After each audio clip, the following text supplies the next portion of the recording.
Well, it's finally time. It's July, so I figured this should be the time for the official Oscar predictions where I have every category. Now, since it's July, obviously some categories aren't even filled that much. Like, what the fuck am I supposed to do with Best Original Song? But we're still going to go through a lot of it. Now, remember, since it is July, I know nothing. You know nothing. This is the time where we can just kind of play around with it. It doesn't really matter that much, okay? It's not that serious. Let me know what you guys are predicting as well, but let's just start with Best Picture. Okay, so as everyone knows, I do 20 for Best Picture and then 10 for the rest of the categories. So if you're wondering where's that, maybe it's 21, maybe it's number 11. We'll see. So you can see the list right here. Babylon, The Fablemans, Everything Everywhere, Killers of the Flower Moon, Bardo, Women Talking, The Sun, Empire of Light, Avatar, The Way of Water, and Next Goal Wins. Spoiler alert, I have Babylon at number 1 for a decent amount of things. Now, do I actually think it's going to win Best Picture? I mean, it's certainly possible, but I just feel inclined to say no. I don't know why I feel that way, but I just do. But if you're asking me what movie am I most confident in right now, it's probably Babylon. So that's why it goes number 1. I love Damien Chazelle. It's going to be fire. I already know it is. The Fablemans, I don't need to talk that much about. Steven Spielberg, his Belfast, but I already know it's going to be infinitely better than that, especially if it has some, like, you know, really dramatic, heart-pulling moments. Heartwarming. What? I know it's going to be good. Now, number 3 is what I want to talk about a little bit. Everything Everywhere All at Once. I'll admit, about 20 minutes ago, I had it at like number 5 or number 6. I don't even remember. I bumped it up to number 3, and honestly, there is an actual part of me that does want to put it at number 1. I just can't pull myself to put it at number 1. This happens every year. I just get too attached to a movie. I do believe Everything Everywhere will get several Oscar nominations. I do. But I still oddly see a path where it just, for whatever reason, doesn't click or is deemed too weird. I don't even know if I believe that, but I'm just trying to protect myself. Because if you tell me that Everything Everywhere has the same amount of passion that Parasite did, maybe to a little lesser extent, to me, I think Everything Everywhere has more passion than what Coda has. But, you know, that's a relative term. And that's why I could see it win. That's why I wanted to put it at number 1. But, you know, like I said, I'm protecting myself. So I'm going to keep it at number 3. And I feel good about that, even though I do want to put it at number 1. I can't lie. Killers of the Flower Moon, until said otherwise, I'm going to keep it in here and act like it is coming out this year. If it doesn't, obviously I'll change it. But I'm just going to keep it there. Martin Scorsese, big ass budget, Apple TV Plus. Going to be their biggest movie there. So you got to put it on. What is there to doubt? I have Bardo, or Alejandro Iñárritu's new movie. Now, there is some controversy with that in terms of the protocols, with some crew members dying from the lack of COVID protocols. But I've also heard conflicting reports that that's exactly not really true. So I don't really know what to do with that. Either way, I have it in here. It is Iñárritu. His movies just get nominations, and, you know, they're usually pretty good, and, you know, depending on how you feel. I believe it is a bit more personal of a story, so that could certainly bode well for it. It seems like we're all doing personal stories now for the Oscars, but that's that. Women Talking, I've heard compared to this is going to be the Power of the Dog of this Oscar race. I don't exactly know why that is, but sure. I think people are assuming A, it's going to hit all the festivals, and B, it is more of an auteur vision from a female director. If that is the reason, that's a lazy comparison. I have not read the book, obviously, but I'm kind of trusting everyone else here. Everyone seems to say that this has all the makings for an Oscar nominee. I've even seen some people put Women Talking at number 1. We shall see. 7, I have The Sun, Florian Zeller's new film. On one hand, that feels a little too high, and on the other, it feels too low. Obviously, the question is, would The Father have done well in a normal year? We shall see. With The Sun, a movie I am so excited for. I just want to see Hugh Jackman and that whole cast just tear that shit up. Even though he's only had one movie, I oddly feel like Florian Zeller is already in the club. I mean, he's an Oscar winner now already, but you know what I mean. 8, I have Empire of Light, Sam Mendes, a new film with Roger Deakins and Olivia Colman. Enough said. 9, I have Avatar, The Way of Water. And I'll be honest, I am kind of surprised that not more people have this in their lineup. I've seen a couple people, like I know Eric Anderson from Awards Watch has Avatar even higher than I do. I am very curious about this movie, even though if they'd never announced a sequel, I wouldn't even think twice about it. I'm very curious about it. At the same time, it is kind of hard for me to doubt James Cameron, and I know it is a sequel, but let's not act like the sequel came out 2-3 years ago. It has been a long time since Avatar came out, 2009. So that's enough time, over a decade, to kind of make it feel at least somewhat more fresh in their mind. So I'm going to keep it in. 10, I have Next Goal Wins. So those are my 10. Do I feel good about it? No, but it's July, so it doesn't even matter. All right, 11 through 20. As I've said before, there's really not a big difference between like 16 and 18. So, you know, don't flip out on the numbers here.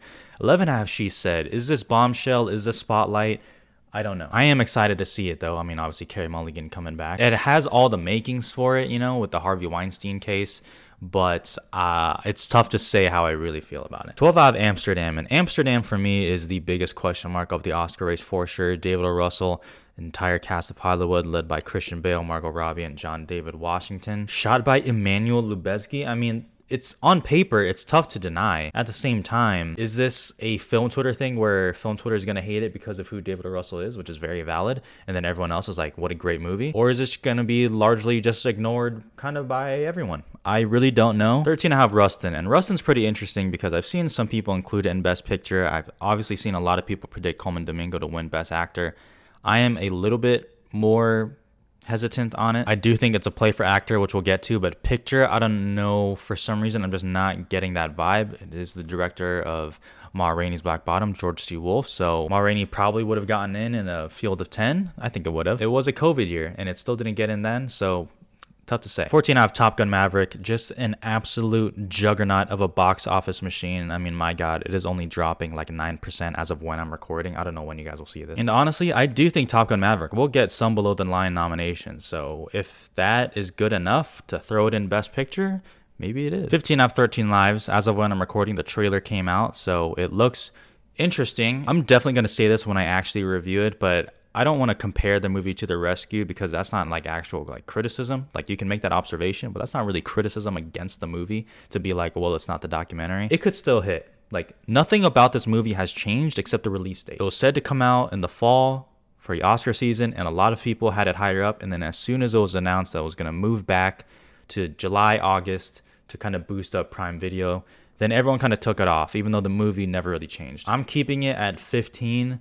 We'll kind of see if it is just an absolute banger of a movie and like makes you all tense and that kind of stuff, edge of your seat. It could still get in. 16, I have The Whale. I am not convinced on The Whale in terms of Best Picture. I'm just not convinced. Hopefully I'm wrong because I am really excited for it, but I'm not convinced about it. The rest, Tar, Todd Field. Now, Little Children probably would have gotten in if there's a field of 10, but it's tough to say with this one. We'll see. It is a biopic with Cate Blanchett. Cha-Cha Real Smooth, another feel-good movie. We'll see. Broker, I don't really know. 20, I have Elvis. I just cannot. Best Director. So I have essentially the top 3 for most people. I have Damien Chazelle, Steven Spielberg, and Martin Scorsese rounding out the top 3. Like I said, number 1, I'm just kind of, it's Babylon's almost like a placeholder there. We'll kind of see if it actually does stay through. 4, I have Daniels. That just, honestly, it needs to happen. If Everything Everywhere gets nominated for Best Picture, they have to get nominated for Best Director. That's such a directory, like, visual explosion, like, on screen. I don't know how they wouldn't get in, but whatever. And then I have Inarritu rounding it out as kind of the international director, even though he's won twice already. Then I have Sarah Polley for Women Talking, Sam Mendes, James Cameron, Florian Zeller, and then I have Park Chan-wook for Decision to Leave, even though who knows what South Korea picks, and I had Broker higher up. I don't know why that makes sense to me in my head to have Broker higher up on picture, but Park Chan-wook higher up for director, but it does to me. Best Actress, Margot Robbie for Babylon. This feels like she could go wire to wire, just lead in the pre-predictions before all these movies come out, and then it actually comes true where she just wins. Based off test screenings, based on everything you hear, it seems like it's one of those performances. We'll see. Michelle Yeoh, Everything Everywhere. This should happen. I'll admit, too, for some reason feels kind of high to me. Like I am a little bit nervous about it because actress is usually so stacked. But since I do believe Everything Everywhere will be a heavy contender overall, I'm going to have her in. Olivia Colman gets nominated for everything now. She's reached that point, and she will get in. Cate Blanchett for Tar, biopic. Regina King, Shirley, biopic. I don't know why, but I feel good about that 5. Famous last words, I know. It won't happen, but I feel good about it for July. Then the rest you can kind of see. I mean, I'm kind of taking some chances. Like you can see Florence Pugh at number 10. Carey Mulligan at 6. We don't know the placements for She Said, so who knows if that comes true. Danielle Deadwyler for Till, Naomi Ackie for I Want to Dance with Somebody, and Viola Davis for The Woman King. I've kind of touched on some of these before already. You know, I've had some other prediction videos already. But Naomi Ackie in particular, I've seen some people put her kind of high. I need to see like a trailer or something. Like, really all I have to go off of is that god-awful poster. And yeah, that's kind of why. Best Actor. As I've tweeted out and as I've said before, I will have Hugh Jackman for The Son at number 1 until proven otherwise. I'll have Colman Domingo at number 2. And then the rest, I'll be honest, I am not 100% locked on. I have Brendan Fraser for The Whale in, and then I have Leonardo DiCaprio for The Killers of the Flower Moon, and I decided to cave and put in Austin Butler for Elvis. Now, Elvis feels like it's at its peak in terms of momentum because it just came out last week as of when I'm recording, and everyone is genuinely loving Austin Butler's performance, including myself. I think it's very good. Obviously, when the rest of these movies come in and Elvis's momentum goes down, we'll see if it lasts, but for now, I'll have him in. But there's a world where Fraser misses, where Leonardo DiCaprio just doesn't get in. I honestly, I don't even know who's locked here. I want to say Jackman and Domingo are locked, but even that, I don't even feel that great on. Number 6, I have Michael Fassbender for Next Goal Wins. Then the rest, Daniel Cacho for Bardo, Diego Calvo for Babylon, Christian Bale Amsterdam, and Song Kang-ho for Broker. Song Kang-ho absolutely should already be an Oscar nominee. It's a travesty, whatever. Supporting actress, Michelle Williams and Lily Gladstone and Jessie Buckley I've seen on pretty much everyone's predictions here, and I'm keeping it that way. I do have Michelle Williams at number 1, playing the mother figure in The Fabelmans, and she doesn't really have competition to kick her out like Katrina Balfe did, and I do think The Fabelmans will, like I said, it'll just be a better movie. 4, I have Vanessa Kirby for The Sun, and since I don't know the placements of everybody, I'm kind of looking at that like Vanessa Kirby / Laura Dern for The Sun. And then 5, I have Zoe Kazan for She Said. Now, 6 and number 9, I have both the Whale ladies, Hong Chow and Sadie Sink. I've heard too many conflicting things about who actually has the better role. I don't believe anyone anymore because you guys tell me different things. So I'm just keeping both there. Sandwiched in between Whoopi Goldberg for Till and Stephanie Sue for Everything Everywhere All at Once. I am keeping my eye on Stephanie Sue, and not just because she won Best Supporting Actress at the Hollywood Critics Association Mid-Season Awards. Literally means nothing. But I am keeping my eye on her because if Everything Everywhere kind of does take off like I assume it does, she could just kind of ride the wave, and I think people genuinely are starting to come around even more on her performance. I know when the movie was just first premiering, the whole conversation was Michelle Yeoh and Ke Huy Quan. I think she's catching up, so we'll see. 10, I have Dakota Johnson, Cha Cha Real Smooth. Amazing performance, but it feels a little too small. Supporting actor, I don't know who the fuck to put at number 1. I'm just putting Jesse Plemons in for Killers of the Flower Moon now. I don't know why. I don't have a good reason for it. I'm just kind of putting him there. Fucking sue me. Do I have Ke Huy Quan for Everything Everywhere All at Once? I want him to win so bad. I want him to win. What a great story, narrative, and legitimate performance that would be. But I don't know. I mean, maybe it's possible. Maybe I should just put him at number 1. Whatever. Robert De Niro for Killers of the Flower Moon. I have both Killers of the Flower Moon boys there. Paul Dano for The Fabelmans, getting his first Oscar nomination, and Brad Pitt in Babylon. Now that 5 feels a little bit too safe, a little bit too predictable right now. But what are you going to do? It's July. 6, I have Colin Firth for Empire of Light. I don't really know if that's going to happen, but we don't know the placements. But it's Colin Firth, Sam Mendes. It could happen. Ben Whishaw for Women Talking. I think he's like the narrator, and also since he's like the only like male character in there, maybe that kind of gives him a boost. We'll see. Seth Rogen for The Fabelmans. That'd be good to see. Glenn Turman for Rustin, just because I think another Rustin person will get some buzz. And then I have Zen McGrath for The Sun, because I think he also has a very juicy part. Original screenplay. Take a look. Everything Everywhere All at Once, I've seen people put at number 1 for screenplay. And even though I do think the screenplay is great, okay, you guys know I love that movie. I gave it 5 stars. Since it is such a visual movie, and it's like so overwhelming that way, I just feel like screenplay is like not on the forefront of people's minds with that movie. That's why I don't think it'll win. Like I said, hopefully I'm wrong. I support an Everything Everywhere sweep, but I don't have it happening. I do have The Fabelmans at 1, Babylon at 2, Everything Everywhere at 3, and then you can kind of see the rest. Adapted screenplay. This is actually a tough category to make your 5 here. At number 1, I do have Women Talking. Maybe I'm just burned from the Irishman deal, but I don't think I have Killers of the Flower Moon at number 1 besides supporting actor, and even then I don't really know why I have that. Women Talking, at least from what people tell me, it feels like a screenplay winner, and it's definitely socially relevant in today's culture, so that could help. I would consider putting The Sun on it, but since Florian Zeller just won, I don't know if there's like a need to give him another one, even though I know that sometimes doesn't always take effect, but we'll see. Killers of the Flower Moon, Next Goal Wins, and then The Whale. Maybe I should put She Said over The Whale, but I just, whatever. And then you can see I'm kind of grasping at straws here. You would notice that I don't have a lot of attention for White Noise. I don't know why, but just based off that novel alone, I don't see it as an Oscar thing. I actually feel like the reception will be a little mixed, even though Noah Baumbach is amazing. and Adam Driver's amazing, and Greta Gerwig's amazing. It just doesn't feel like it. But if it could get anything, I think it could get screenplay. Then I'm kind of grasping at straws, like I said. I mean, Avatar, sure, greatest beer run ever. Oh God, The Killer. That doesn't feel like an Oscar thing either, even though it is David Fincher, who I love. And we don't even know if it's coming out, but we'll have it there. Cinematography. A lot of these below the line categories you'll see, especially for stuff like production design, which you'll see, I'm kind of just literally taking the best picture nominees and kind of putting them in because it's kind of hard to kind of guess about it.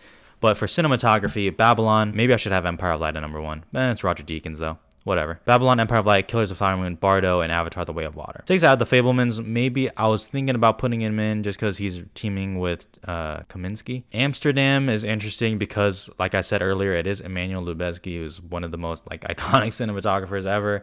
That just feels weird. Top Gun Maverick, The Batman, Don't Worry Darling. I don't know. Let's get fun with it. Why not? Costume design. Babylon at number 1 again. Jesus. Okay, maybe I really need to change these. I do have Babylon at number 1 way too much. Killers of the Flower Moon, Elvis, The Woman King, and The Fablemans. Don't really know. Amsterdam, Rustin, Black Panther, Wakanda Forever, Pinocchio, that is the live action version, and I literally have The Northman because I was running out of ideas. I was like, what else? I don't even know what else am I going to put. I think we will have a good costume category this year, though. I think it'll be less flashy. I don't know if there's a Cruella in this, but, we'll see. Best film editing. Okay, so I have Everything Everywhere at number 1 and Top Gun at 2. That does make me a little bit dubious for number 1 because I don't have Everything Everywhere in best sound, and I don't think it's a lock for sound anyway. It's in the conversation, but I don't think it's firmly in sound the way Top Gun Maverick is. And if we've learned anything, it is the sound and editing correlation. Things are going to be broken, so I'm going to have Everything Everywhere at number 1 for now, Top Gun at 2, and then you'll see I have a whole sloth of Best Picture nominees in Little 13 Lives down there. Best makeup and hair, Elvis I have at number 1. I think the Tom Hanks makeup is actually pretty good. And then the other older Elvis makeup, it's all right. But it'll get in. Prosthetics, I think it could win. Then I have Babylon, time in the 1930s or whatever. The Batman for the Penguin makeup. I don't know if Golda's actually coming out this year, but based off those pictures, yeah, I'd probably get in. And I have the Fablemans. I don't even know why I put the Fablemans in there. I'd probably switch it for Pinocchio or The Whale, but you can kind of see everything is there. I even have Doctor Strange in because that makeup artist is pretty well respected in the zombie Strange shit. So we'll see. Production design, as I said, I'm kind of grasping at straws here. I'm just kind of seeing what I could put, and a lot of these are just Best Picture nominees. But, Killers of the Flower Moon, Babylon, Avatar, The Fablemans, Bardo, Empire of Light, 13 Lives, Rustin, The Batman, and Black Panther, Wakanda Forever. We'll have to wait and see. I just need to see more stuff. That's why I usually wait until August to do my full predictions, just because I feel like I know a little bit more. But there's no harm in doing it early. Best sound, Top Gun Maverick 1, Avatar 2, Babylon 3, Batman 4, Killers of the Flower Moon 5, Elvis at 6. I don't know why that feels good. That feels good though. You can see Everything Everywhere is at number 7. I don't know, it does that. Is it like a sound movie? Maybe I have it too low and everyone else is like, what are you doing? But I have it there. Then I have 13 Lives, Black Panther, and The Fablemans at 10. Visual effects, Avatar is winning. I actually feel that is already a lock. I mean, dear God, what else would win? The Batman, Everything Everywhere, Doctor Strange, and Black Panther. I kind of have all the Marvel movies grouped together. Top Gun Maverick, I mean, they've talked a lot about how there's not a lot of visual effects, but still it could get in. I have Nope. I mean, I am interested to see if Nope happens. I mean, will Jordan Peele ever get nominated again? If he does these horror movies? Because I don't know. We'll see. I hope so. And then I have both Pinocchios, actually. The Netflix version of Guillermo del Toro and Robert Zemeckis' version for Disney. Original score, Bing Bong, there it goes. The Batman should absolutely get in. That score is genuinely phenomenal. It's so fucking good. But I just feel like the Batman is already being forgotten in terms of Oscars. But yeah, I just kind of have a little Best Picture lineup. I do have the names. I kind of forget, though. I know Thomas Newman is Empire of Light. Justin Hurwitz is Babylon. And John Williams is The Fablemans. So those feel really good, and that's why those are your top 3. Original song, you could take a look at that. Hold My Hand from Lady Gaga for Top Gun Maverick is there. Something from Elvis, maybe, because I'm not exactly sure what's eligible, because they are using a lot of samples, and the rest is what am I supposed to say? Animated feature, Guillermo del Toro's Pinocchio at 1, Turning Red at 2, Wendell and Wild at 3, Strange World 4, The Bad Guys at 5.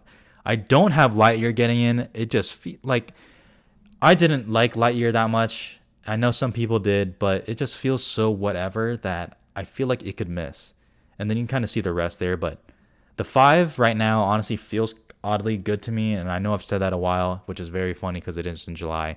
When I say that, I mean it feels good for right now. Best documentary, literally only, I don't know that many, so I'm not going to try to speculate. I have Navalny and Fire of Love, which are the 2 best documentaries of the year, hands down. International, Bardo at Mexico is number 1, especially if I have it for Best Picture. Broker or Decision to Leave from South Korea. I do think they will go with Broker though, so that's that. Close from Belgium, and RRR from India, which I've heard that India makes some odd choices for what they choose to select, but RRR has legitimately broken through like the West, so I think they should pick it. So that's that. And those are your Oscar nominations. I know I went through that really fast, and I apologize for that. It is July, like I said, so there's not a lot to go off of, so I don't want to draw this out and make it like a 2-hour video. So those are kind of my nominations here. Let me know, like I said, what you guys think. But Oscar season is already kind of close. I mean, like TIFF Media Press applications have already closed. New York should open soon. So we are already getting ready. So it's pretty exciting. So that'll be it though. Everything Everywhere needs to get in. I need it to happen so bad. I will be so hurt. Fuck.